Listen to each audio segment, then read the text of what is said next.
Khairatabad MLA Danam Nagender సంచలన వ్యాఖ్యలు చేశారు. హైడ్రా విషయంలో వెనక్కి తగ్గేది లేదన్నారు. పేదల ఇళ్లు కూల్చుతామంటే ఊరుకోనన్నారు. తనకు ఎలాంటి నోటీసులు రాలేదని చెప్పారు ఆయన. అధికారుల విషయంలో కాంప్రమైజ్ అవ్వనని దానం తేల్చి చెప్పారు. వైఎస్ హయాంలో కూడా తాను కాంప్రమైజ్ అవ్వలేదన్నారు.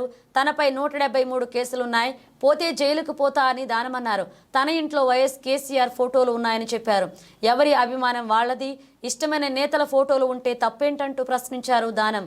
హైడ్రా విషయంలో తొలి నుంచి అసంతృప్తిగా ఉన్నారు దానం. ఇటీవలే తాను చెప్పినా కూడా ఆపకుండా కూల్చివేయడంపై ఆయన అధికారులపై ఆగ్రహంతో ఉన్నారు.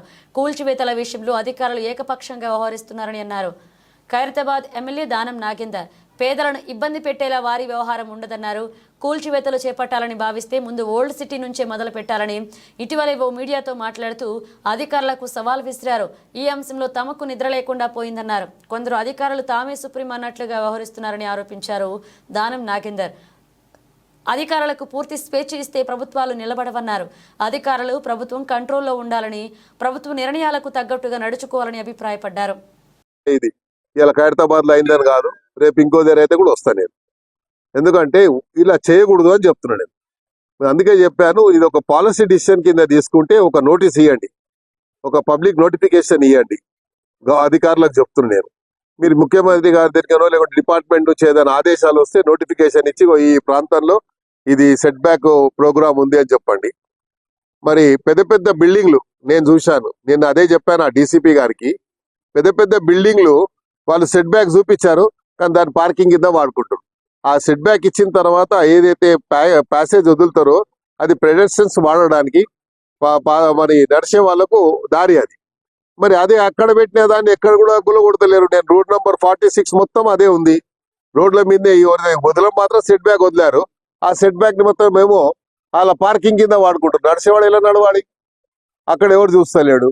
బంజారాయిల్ రోడ్ నంబర్ 1 కానీ 2లో కానీ అక్కడ మెయిన్ రోడ్ మీద ఉన్నాయి. బస్తీలలో ఏం పని అంటుండే. కాబట్టి బస్తీల జోలికి రాకండి దయచేసి అని నా కోరిక. నాకేం సంబంధం. ఇప్పుడు కూల్చివేతలు అనేది ఎప్పుడే గాని ఏకపక్షంగా పోకూడదు. ఎందుకు పోకూడదు అంటే, నేను చూస్తా ఉన్నాను కూల్చివేతలు ఎక్కడైతే రోజువారీగా వ్యాపారం చేసుకునే వాళ్ళు, వాళ్ళ జీవన ఆధారం అదే. వాడు ఆ రోజు వ్యాపారం చేసుకుంటే వాడికి పొట్ట నిండుతుంది. అలాంటి వాళ్ళని ఇబ్బంది పెడితే, అలాంటి వాళ్ళ శాపనార్థాలు మనకు మంచిది కాదు. ఎప్పుడు కూడా ప్రభుత్వం ఎప్పుడైనా మేము అలాగే చేసేవాళ్ళం. కానీ అధికారులు మాత్రము ఎక్కడైతే నిజంగా కంజెస్టెడ్ రోడ్స్ ఉంటాయో అక్కడ చేయమని ప్రభుత్వ పరంగా కానీ పైనుంచి ఆదేశాలు వస్తే అలా చేయాలి. కాకపోతే వాళ్లకు వీళ్ళు ఎక్కడ అనిపిస్తే అక్కడ మాత్రం అడ్డగోలుగా చేస్తున్నారు అనేది నా అభిప్రాయం. అందుకనే నేను ముఖ్యమంత్రి గారి దృష్టికి తీసుకెళ్తాను.